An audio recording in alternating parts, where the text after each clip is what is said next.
ஐயா வணக்கம். எனக்கு திருநெல்வேலி ஐயா. நல்லா இருக்கீங்களா ஐயா?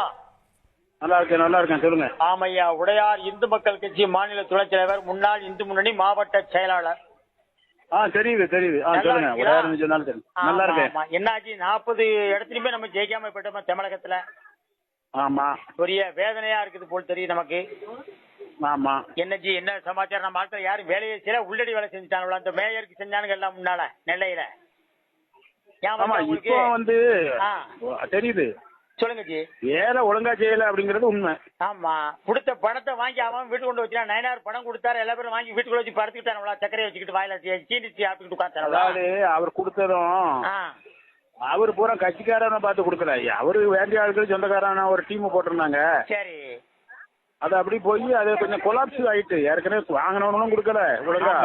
ஆமா, கொடுக்க போட்டிருந்த ஆட்களுக்கும் அண்டர்ஸ்டாண்டிங் இல்ல. ஏன்னா கட்சிக்கு வழிய உள்ள ஆட்கள் வந்து சொல்லும் போது நம்ம வருஷம் பூரா வேலை பார்த்துட்டு இருக்கோம், இன்னைக்கு நம்மகிட்ட அதிகாரம் பண்ண வைக்க அவர் சொந்தக்காரன் வந்தக்காரன் வந்திருக்கணும். அதுலயே ஒரு பிரச்சனை வந்துச்சு.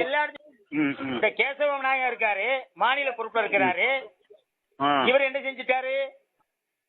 இவர் இந்த கட்சியை வளர்த்து என்ன செஞ்சுட்டாரு? இவனை பூரா உட்கார்ந்துக்கிட்டு தன்னை காப்பாற்றிக் கொள்வதற்கு இவங்களை எழுத்தவனை பூரா கட்சி அழிச்சுக்கிட்டு, கட்சி பிஜேபி வேலை செய்யணும் கட்சி வேலை செஞ்சவன் இன்னைக்கு கட்சியை ஜெயிக்க வச்சிருப்பானுங்க. இன்னைக்கு ஏன் ஜெயிக்க வைக்கிறவனுங்க? எங்கேயாவது இவனால ஓட்ட வாங்க முடியுமா? எவனையா மறிச்சு அடிக்க தெம்பு திராணி இருக்கா? கலவரம் பண்ணாதான் பிஜேபி தமிழ்நாட்டில் கால் ஊன்ற முடியும்.